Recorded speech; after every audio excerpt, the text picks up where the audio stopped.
So, this is the story of Derek and Alex King, two brothers who, in my opinion, were just as much, if not more so, victims of their circumstances than they were criminals. Now, if you're unaware, this happened a while ago. This actually happened in 2001, where Derek and Alex King were arrested for the murder of their father, Terry King, who they allegedly beat to death with a baseball bat and burned the entire house down so that they wouldn't leave any evidence behind. Now, you'd often wonder, what the hell would cause these kids at such a young age to commit this act of violence against their own father? And the answer lies with a man named Ricky Chavez right here.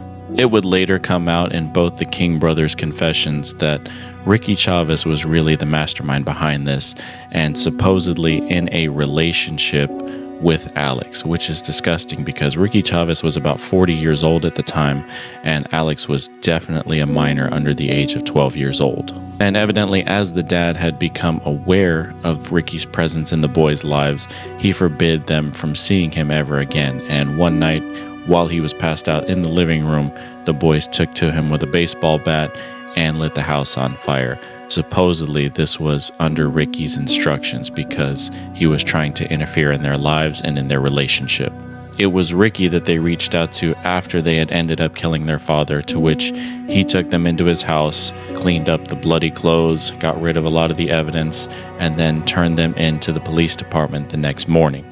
Eventually, both of the boys pleaded guilty to third-degree murder, and Ricky was charged with accessory to murder, to which he received 30 years as the jury finally realized his part in the entire thing. Derek would then go on to serve an 8-year sentence and Alex a 7-year sentence. Now, I was actually locked up with Derek King at Lancaster, and he did not have an easy road ahead of him once he went up to a juvenile program and eventually up to prison. A lot of times he was picked on because of the fact that he was smaller. People were sending him money left and right, absolute strangers, because his case had made national headlines.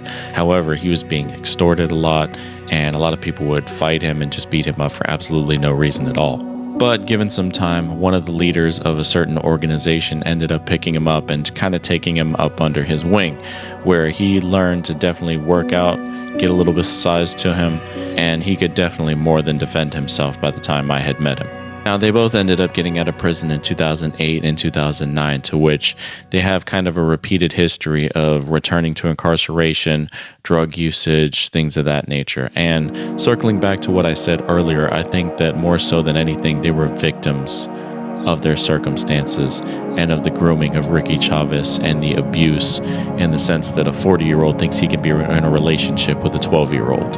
And it's unfortunate to say that Alex actually passed away earlier this year in April of an overdose. And I think that a lot of that was kind of escaping and dealing with so many demons that he already had to face in this lifetime. And it's even more unfortunate to report that Ricky Chavez is actually still alive. And even though he's serving a 30-year sentence, I believe he's still in prison to this day.